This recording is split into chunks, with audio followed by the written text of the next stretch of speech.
ഒറ്റപ്പെടലുകളുടെ ഒരു ലോകം എന്ന് പറയാം. ഓർഫനേജ് കാലഘട്ടം 10ാം ക്ലാസ് പഠിക്കുന്ന പയ്യൻ 80,000 രൂപ ഉണ്ടാക്കുന്നുണ്ടായിരുന്നു. പാട്ട് പാടാലോ, നാടകത്തിൽ കളിക്കാലോ എന്ന് തുടങ്ങി എന്ത് എക്സ്ട്രാ കളിക്കും. അപ്പൊ ഞാൻ സ്കൂളിൽ എപ്പോഴും ടീച്ചേഴ്സിനും എല്ലാവർക്കും ഇഷ്ടപ്പെട്ട ഒരു കുട്ടിയായിരുന്നു. ഓർഫനേജിൽ ഒരു 7ാം ക്ലാസ് 8ാം ക്ലാസ് പഠിക്കുന്ന കുട്ടി അനുഭവിക്കുന്ന പ്രശ്നങ്ങളെ നിങ്ങൾക്ക് മനസ്സിലാക്കാം. അത്തരത്തിലുള്ള എല്ലാ ബുദ്ധിമുട്ടുകളും ഞാൻ അനുഭവിച്ചു.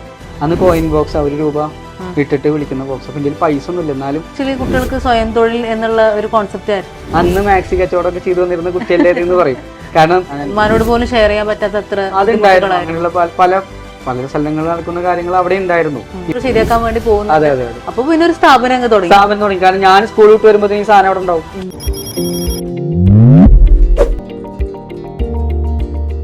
ചില വീടുകളിലൊക്കെ നമുക്ക് മോശമായ അനുഭവങ്ങളൊക്കെ ഉണ്ടായിട്ടുണ്ട്. എന്ന് വെച്ചാൽ വേണ്ടാന്ന്. പക്ഷെ എന്നാൽ കൂടി 90% ആളുകളും ആ നാട്ടുകാർ തന്നെ ഇപ്പോഴും ആ നാട്ടിലെ കുട്ടികൾക്ക് ആളുകൾക്കൊക്കെ അറിയാം അന്ന് മാക്സി കച്ചവടമൊക്കെ ചെയ്തു വന്നിരുന്ന കുട്ടിയല്ലേ എന്ന് പറയും.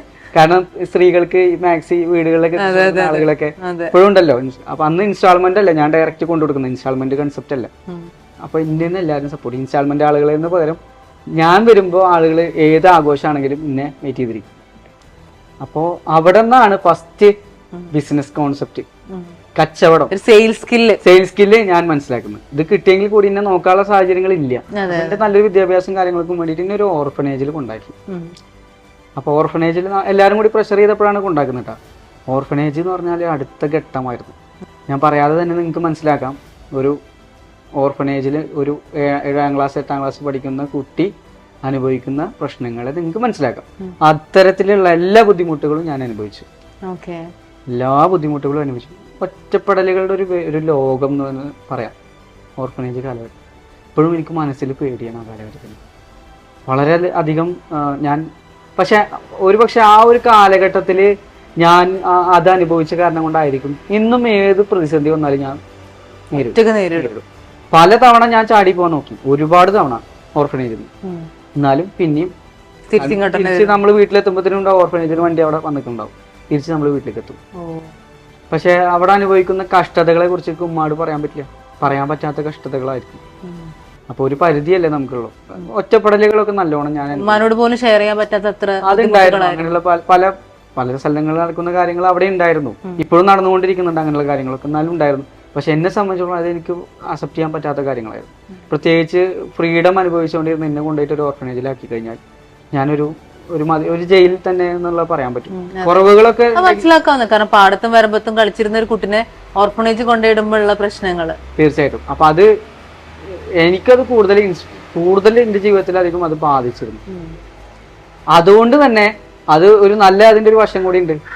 സ്കൂളായിരുന്നു എനിക്കെല്ലാം. ഈ ഓർഫനേജിന്റെ അടുത്തൊരു സ്കൂളുണ്ട്, ആ സ്കൂളിലേക്കാണ് കൊണ്ടുപോകുക. അപ്പൊ സ്കൂളാണ് എനിക്കെല്ലാം. ഈ സ്കൂളിൽ ചെല്ലുന്ന സമയത്ത് മാക്സിമം എല്ലാ പഠിപ്പിലാണെങ്കിലും എക്സ്ട്രാ കരിക്കുലർ ആക്ടിവിറ്റീസിലാണെങ്കിലും ഞാൻ അതിലുണ്ടാവും. പാട്ട് പാടാലോ, നാടകത്തിൽ കളിക്കാലോ എന്ന് തുടങ്ങി എന്ത് എക്സ്ട്രാ കരിക്കുലർ. അപ്പൊ ഞാൻ സ്കൂളിൽ എപ്പോഴും ടീച്ചേഴ്സിനും എല്ലാവർക്കും ഇഷ്ടപ്പെട്ട ഒരു കുട്ടിയായിരുന്നു. കാരണം ഉദ്ദേശം ഓർഫനേജിൽ നിന്ന് അത്രയും സമയം മാറിക്കുന്നുള്ളതാണ്. മാത്രമല്ല വേറൊരു ഗുണം കൂടി ഉണ്ട്. അത് ഇപ്പൊ ഞാൻ പറയുന്നു, അന്ന് പറയാൻ പറ്റില്ല. എനിക്ക് ഉമ്മാനെ കാണാണ്ട് നിൽക്കാൻ പറ്റില്ല, ഉമ്മാട് സംസാരിക്കാണ്ട് നിൽക്കാൻ പറ്റില്ല. എപ്പോഴും ഞാൻ ഓർക്കുന്നു ആ ഒരു സ്ഥലത്ത് സ്കൂളിനോട് കേച്ചേരി അല്ലെങ്കിൽ സ്കൂളിലാണ് ഞാൻ പഠിച്ചിരുന്നത്. അപ്പോൾ ആ സ്കൂളിൻ്റെ അടുത്തൊരു ഒരു ഷോപ്പുണ്ട്. ആ ഷോപ്പിലേക്ക് ഞാൻ ഉച്ചഭക്ഷണത്തിന്റെ സമയത്ത് ഉമ്മാനോട് സംസാരിക്കാൻ വേണ്ടിയിട്ട് ഭക്ഷണം കഴിക്കാണ്ട് ഓടി പോയിട്ട് അന്ന് കോയിൻ ബോക്സ് 1 രൂപ ഇട്ടിട്ട് വിളിക്കുന്ന ബോക്സ്. അപ്പം എൻ്റെ പൈസ ഒന്നുമില്ല, എന്നാലും ആ ഷോപ്പുകാരൻ നല്ലൊരു മനുഷ്യൻ, അയാൾ ഇപ്പോഴും എനിക്ക് ഓർമ്മ ഉണ്ട്. ആള് എനിക്ക് പൈസ തന്നിട്ട് വിളിച്ചോളാൻ പറയും. പിന്നെ ഉമ്മാടെ ശബ്ദം കേൾക്കാൻ വേണ്ടി കൊതിച്ചിരിക്കും ഞാൻ.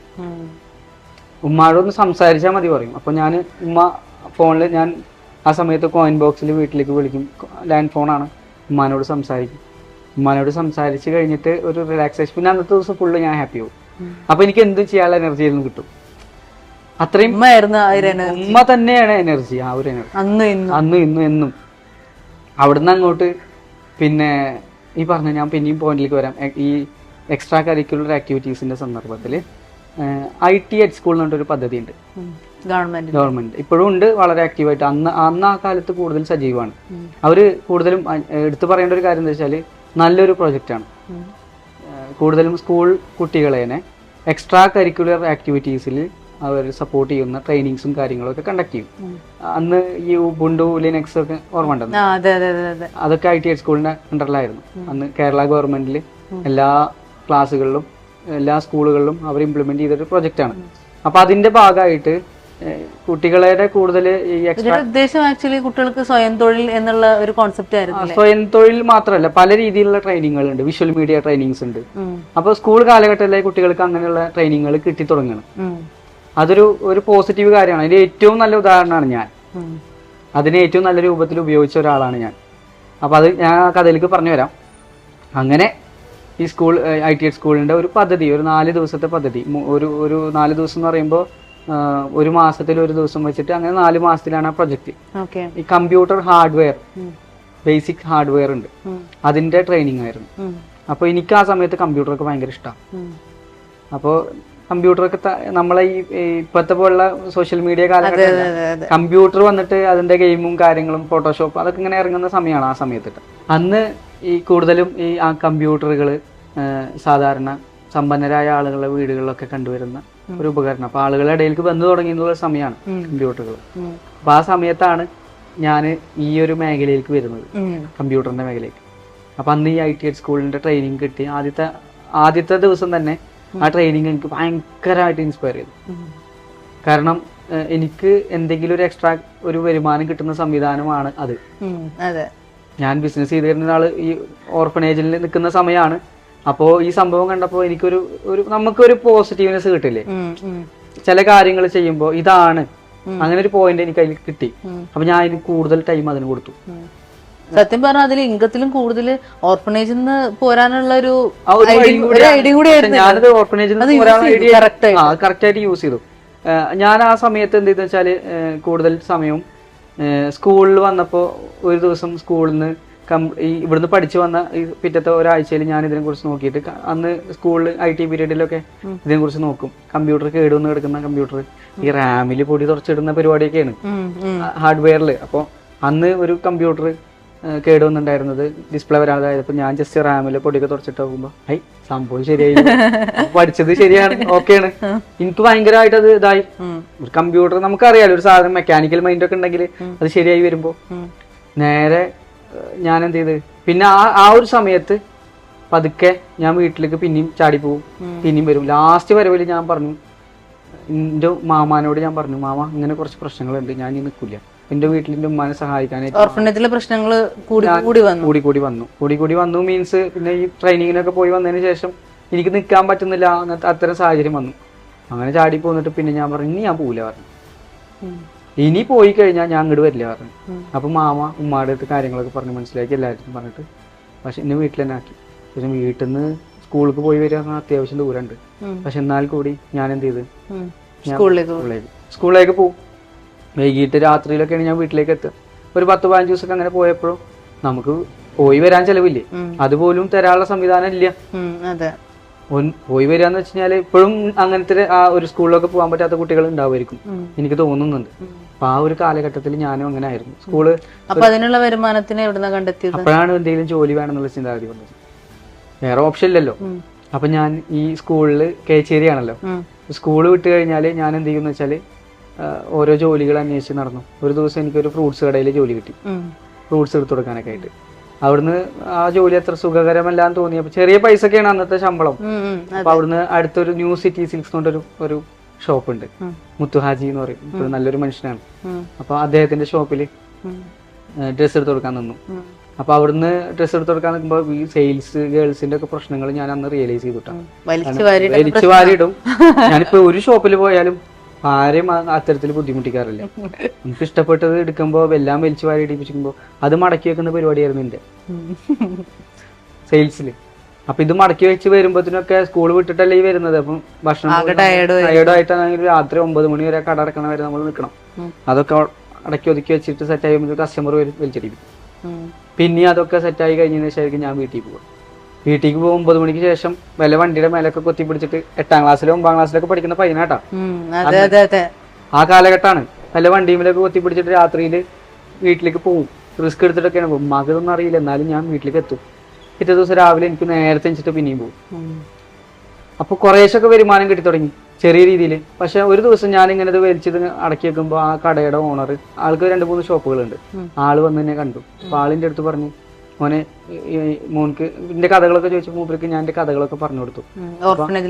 എല്ലാ കഥകളും പറഞ്ഞപ്പോ നല്ലൊരു മനുഷ്യനായിരുന്നു. അപ്പൊ ആളൊരു ദിവസം എനിക്ക് പൈസ തന്നിട്ട് പറഞ്ഞു, മോനെ ഇനി മോൻ വരണ്ട, മോൻക്ക് എന്ത് ചെയ്യാം, ഞാൻ എല്ലാ മാസവും ഇതുപോലെ പൈസ തരാറ്. അന്ന് 1000 ജോലി ചെയ്യാതെ ഞാൻ ആ പൈസ സൂപ്പറായി എന്നൊക്കെ പറഞ്ഞിട്ട് ഞാൻ വീട്ടിലേക്ക് ചെന്ന് ഉമ്മയുടെ കയ്യിൽ കൊടുക്കുകയാണ് കേട്ടാ.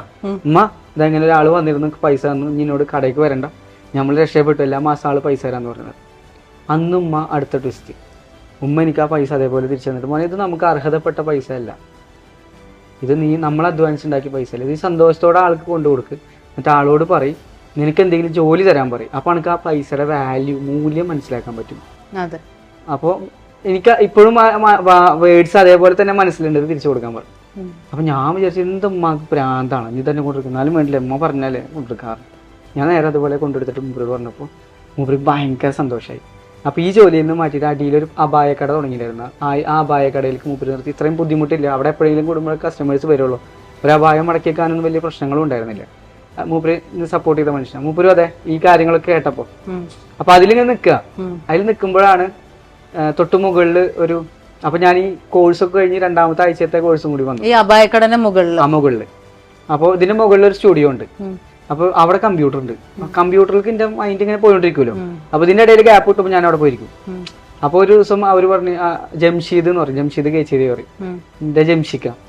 അപ്പൊ മൂപ്പര് പിന്നീടാണ് ഞാൻ വേറെ പല ട്വിസ്റ്റിലേക്ക് എത്തുന്നത്. അപ്പൊ ആ ഷോപ്പിൽ ഇങ്ങനെ ഞാൻ ഇരിക്കുമ്പോൾ മൂപ്പര് ഈ ഷോപ്പിൽ നിന്ന് മാറി ഞാൻ ഈ ഷോപ്പിലേക്ക് ഇരുന്നപ്പോ കുറച്ചും കൂടി ശമ്പളവും കാര്യങ്ങളൊക്കെ കൂടുതൽ തന്നാൽ കൂടി എനിക്ക് ഇഷ്ടപ്പെട്ട മേഖലയാണല്ലോ. അപ്പൊ അത് ഇഷ്ടപ്പെട്ട മേഖലയിൽ നിന്നും ഞാൻ മറ്റാളോട് പോയി സമ്മതമൊക്കെ ചോദിച്ചപ്പോൾ ആൾ പോയിക്കോളാനൊക്കെ പറഞ്ഞു, കുഴപ്പമില്ല എന്നൊക്കെ പറഞ്ഞ് ഞാൻ അവിടെ പോയി ഇരുന്നിട്ട് ആ ഷോപ്പിൽ ഇരിക്കുന്ന സമയത്ത് കമ്പ്യൂട്ടറും കാര്യങ്ങളൊക്കെ ഫോട്ടോഷോപ്പൊക്കെ ഉണ്ട്. അപ്പൊ ഞാൻ എന്റെ ആ സമയത്ത് ഫോട്ടോഷോപ്പ് പഠിക്കുന്നുണ്ട്. അപ്പൊ ഇതൊക്കെ ഇവിടെ സ്റ്റുഡിയോ ആണല്ലോ. അപ്പൊ അതിന്റെ കാര്യങ്ങളൊക്കെ ഇങ്ങനെ പഠിച്ചുകൊണ്ടിരിക്കുന്ന സമയത്ത് ഞാൻ ട്വിസ്റ്റ് മനസ്സിലാക്കുന്നത്, ഇദ്ദേഹം ഒരു മജീഷ്യൻ ആയിരുന്നു. അതിന്റെ ഓണർ ജംഷീദ് കേച്ചേരി എന്ന് പറയും.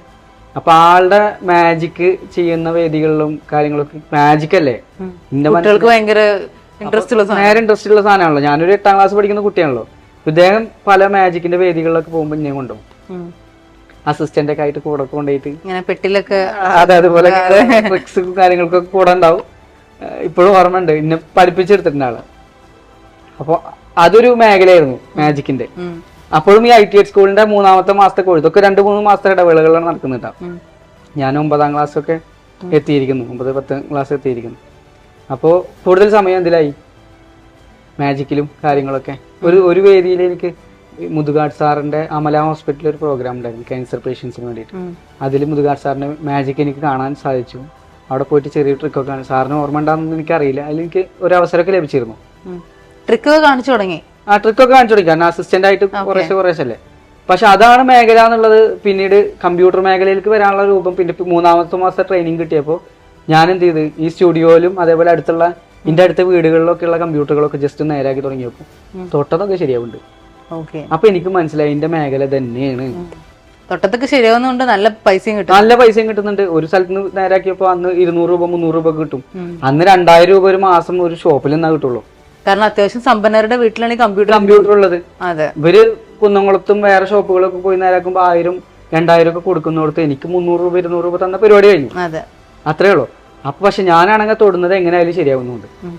അങ്ങനെ ആ സമയത്ത് 4ാമത്തെ ഇതൊക്കെ ആകുമ്പോഴത്തേനും ഞാൻ എന്തായി, എക്സ്പാൻഡ് ചെയ്ത് അടുത്ത ഷോപ്പ്. അപ്പൊ ഈ മൗത്ത് പബ്ലിസിറ്റി ഉണ്ടല്ലോ, ആ ഒരു പയ്യൻ കമ്പ്യൂട്ടർ ശരിയാക്കുന്നുണ്ട്, ചെറിയ പൈസ വേണ്ടല്ലോ എന്ന് പറയുമ്പോൾ ഈ കേടുന്ന സ്ഥലങ്ങളിലും പുതിയ സോഫ്റ്റ്വെയർസ് ഇൻസ്റ്റാൾ ചെയ്യാനൊക്കെ ആയിട്ട് എനിക്ക് കിട്ടും. അപ്പൊ ഞാൻ ഇതിനെ കൂടുതൽ പഠിക്കാനായിട്ട് ഈ കോഴ്സ് കംപ്ലീഷന്റെ ഇടയിൽ തന്നെ കുന്നംകുളത്തുള്ള കമ്പ്യൂട്ടർ ഷോപ്പുകളൊക്കെ ഉണ്ട്, ഇപ്പോഴും ഉണ്ട്. സിയോൺ കമ്പ്യൂട്ടേഴ്സ് എന്നൊക്കെ പറഞ്ഞിട്ടുണ്ടായിരുന്ന ഷോപ്പുണ്ട്, ഷക്കീർക്ക, അതേപോലെ ജയേട്ടൻ എന്നൊക്കെ പറഞ്ഞിട്ട് അവര് കൂടെ പോയിട്ട് അവരൊക്കെ എന്നെ കുറേശ്ശൊക്കെ ആയിട്ട് പഠിപ്പിച്ചു തന്നു കമ്പ്യൂട്ടറിന്റെ കാര്യങ്ങളൊക്കെ, ഇത് എങ്ങനെ റിപ്പയർ ചെയ്യാന്നുള്ളത്.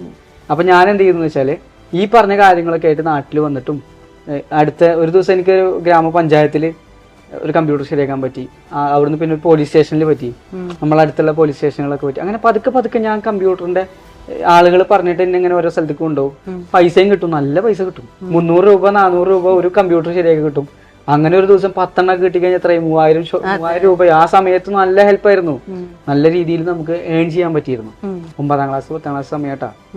4ാമത്തെ മാസം ആകുമ്പോഴത്തേനും, ക്ലാസ്സിന്റെ 4ാമത്തെ ബാച്ച് ആകുമ്പോഴത്തേനും ഞാനൊരു ഷോപ്പ് സ്റ്റാർട്ട് ചെയ്തു. കാരണം എന്റെ വീടിനോട് സ്വന്തമായിട്ട് ഷോപ്പ് സ്റ്റാർട്ട് ചെയ്തു. എന്റെ വീടിനോട് ചേർന്നിട്ട് ആ പീഡിയ റൂമുകൾ ഉണ്ടായിരുന്നു. ഓക്കെ അതിലൊരു റൂമിൽ ഞാൻ NKK കമ്പ്യൂട്ടേഴ്സ് ഫസ്റ്റ് സ്ഥാപനം ഓക്കെ.